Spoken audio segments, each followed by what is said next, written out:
کەچێ ڕاهاتوون بۆ شازەتێکیان داوە وەڵاهی ڕێک فیلەکانی ئەبراهەم دێتە پێشچاو کە چوون کەعبە تێکدەن.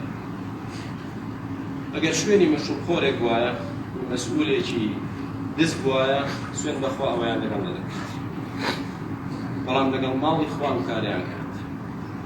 بۆیە ئێمە نە حیزبێکی سیاسین و نە چەکدارین و نە دەسەڵاتمان هەیە، بەڵام خوامان هەیە، خوامان هەیە. ئەوەش کە ڕوویدا لەگەڵ ماڵی خوا ڕوویدا، لەگەڵ ماڵی عەبدولەتیف ڕووی نەداوە.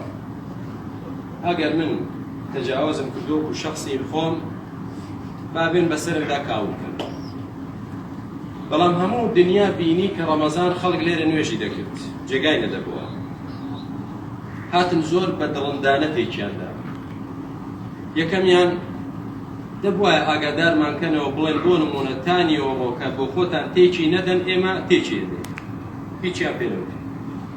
دووەمیان کە ئەوەشتان نەکرد تێکدانەکە باوا نەبوایە کە زەرێرێکی گەورە لە مزگەوت کەوتووە بەئەنقەست، دوای ئەوەی کە ئاسموشتەکانیان کەوادووە ئەوجا بەدەمی شۆفڵەکە خواری دەکاتەوە بۆی هیچ سوودێکی نەمێنێت.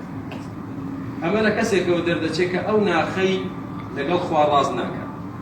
بۆی ئەهلی مزگەوت، ئەی ئەهلی خوا، ئەی ئەهلی ماڵی خوا، بینی بانگ و قامەتە هیچمان بەدەست نییە بەس دوعا نەبێ، دەڵێن یا رب العالمین بۆ خاتی ناوە جوانەکانت، صیفاتە بەرزەکانت.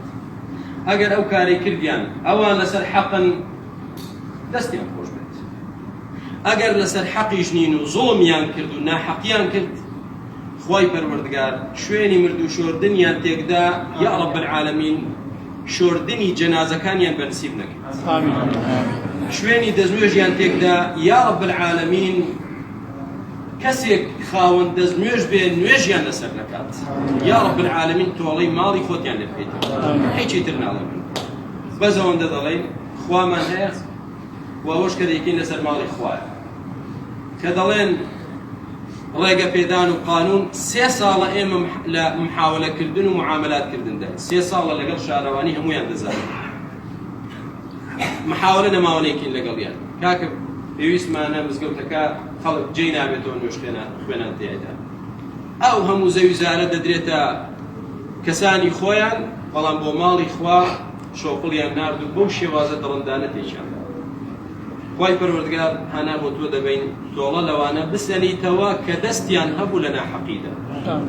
دوعا لە کەسێک ناکەین کە ناحەق نەبوو بێت، ئەگەر ئەو ئیشەی کردیان ئەوان حەق بوو بن تێیدا دەستیان خۆش بێت، کە هەر ناحەقن لەوەدا دەبوایە ئاگادارمان کەنەوە، دەبوایە بەو دڵندانە و ناخپیسیە نەیکەن، بەڵام کە کردیان بەهەر حاڵ هانا بۆ خوا دەبێت، هانا بۆ یەک مەسئول و یەک حیزب نابین، هانا بۆ خوای پەروەردگار دەبێت. خوای پەروەردگار بۆ خاتری عزت و قدرەتی خۆت لەسەر ئەوە بێدەنگ نەبیت و تۆڵەیان لێ بسەنیتەوە یا رب العالمین. والحمد لله والصلاة والسلام على رسول الله.